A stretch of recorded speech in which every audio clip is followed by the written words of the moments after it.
ओम शांति। आज का जो वीडियो है वो वीडियो में आपको ये पता चलेगा कि हम जो जिस भी परिवार में रहते हैं, घर में रहते हैं, तो उस परिवार या घर में सुख शांति और समृद्धि हम कैसे लाएंगे। क्या ऐसा काम करेंगे कि हमारे घर में सुख शांति और समृद्धि बना रहे, कभी भी कोई भी चीज़ की कमी नहीं हो। इसके लिए शास्त्रों के हिसाब से अगर देखा जाए तो घर में सुख शांति और समृद्धि के लिए कुछ लोग सुंदरकांड का पाठ करते हैं या कुछ लोग कुछ टोने टोटके करते हैं। ये सब भी होता है, मानते हैं, क्योंकि आप जब पाठ करेंगे तो पाठ करने से राम जी, सीता जी, ये सारे के जीवन को आप देखेंगे। राजा दशरथ के जीवन को देखेंगे कि राजा दशरथ के चार चार पुत्र थे और जब उनकी मृत्यु हुई तो 15-15 दिन तक तेल के कढ़ाई में डाल करके उनके डेड बॉडी को रखा गया था। और उस चीज़ को देख करके ऐसा लगता है कि जीवन में जो भी हम कर्म करते हैं उसका परिणाम हमें मिलता है। तो राजा दशरथ को जो परिणाम मिला था, पुत्र वियोग में तुम भी तड़प तड़प के मरोगे, श्रवण कुमार के पुत्र को राजा दशरथ ने शिकार में मार दिया था।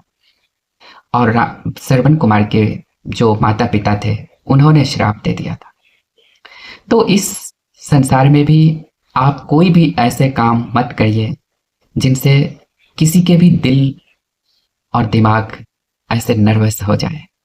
ऐसा नहीं कि हम कोई ऐसा काम करें जिनसे कि हमें फायदा हो, सामने वाला का नुकसान हो जाए। ऐसा काम मत करना, ये परिणाम बहुत बुरा होता है।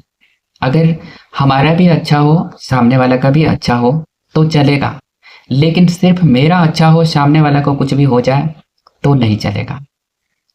तो हमेशा दिमाग में रखना है कि अगर सुख शांति चाहते हैं तो सुख शांति के लिए हमें कोई भी ऐसा कार्य नहीं करना है जिनसे कि सामने वाला को हमारे द्वारा कष्ट हो।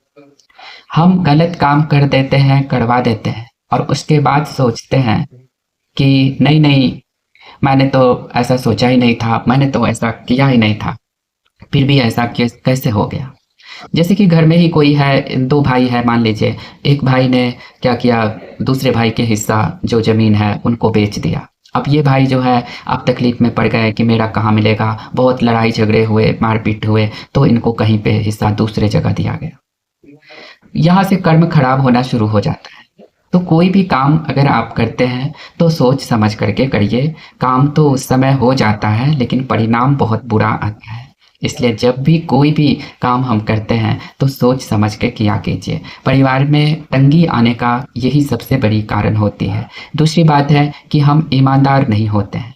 ईमानदारी का मतलब ये नहीं है कि हम बहुत लोगों के साथ ईमानदार बनते चलते हैं, ऐसा नहीं है। ईमानदारी का मतलब है कि हम किसी से कुछ भी लेते हैं या परिवार की जो विभाजन होती है तो उसमें हमारा किस तरह का ईमानदारी है। ऐसा तो नहीं है कि अच्छे अच्छे वाला जो है वो हमारे हैं और जो भी खराब कचरे हैं वो सब तेरे हैं। इस तरह की भावनाएं हैं तो थोड़ी देर के लिए वो अच्छाई भी अच्छा रहता नहीं है। मान के चलिए दो घर हैं, एक अच्छा है और एक पुराना है।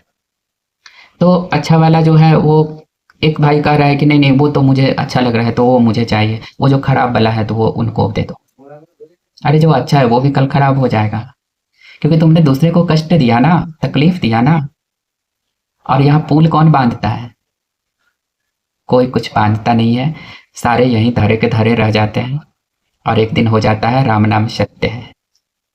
फिर तुम ढूंढते फिरोगे कि भाई कहाँ गया, भौजाई कहाँ गया, कुछ पता नहीं चलेगा। इसलिए मेरा निवेदन है कि घर में अगर सुख शांति समृद्धि चाहते हैं तो कोई भी ऐसे काम मत करिए जिनसे कि सामने वाला का किसी भी तरीके से नुकसान हो। जो चीज़ हम अपने लिए नहीं सोचते हैं वो चीज़ हमें दूसरों के बारे में भी नहीं सोचना है। ये यहाँ वाली जो बीमारी है ना सबसे खराब होती है। हम यहाँ से देखते हैं, देखो मत करो रिएक्शन, सुनो मत दो रिएक्शन, और यहाँ दिमाग से भी मत सोचो, क्योंकि जब सोचोगे ना तो जिनके बारे में आप सोचते हो ना उनका कुछ नहीं होने वाला है, आपका ही नुकसान होगा। और वहाँ पे सोचना है तो उनके बारे में अच्छा सोचो, गलत मत सोचना। गलत सोचोगे तो नुकसान तेरा होगा, ठीक है। तो सुख समृद्धि का राज यही है कि किसी के लिए हम गलत ना सोचेंगे, ना हम गलत करेंगे। हाँ, कभी होता है कि सामने वाले ने गलत करा है तो उसके लिए क्या करना चाहिए, गलत किया है तो उसका भी परिणाम उनको ज़रूर मिलेगा। और मैंने शुरू में ही उदाहरण दिया है राजा दशरथ का। ठीक है, तो चैनल को सब्सक्राइब कर लेना और कमेंट में ज़रूर बताना। ओम शांति। आप सबका बहुत बहुत स्वागत है। आपका दिन शुभ हो।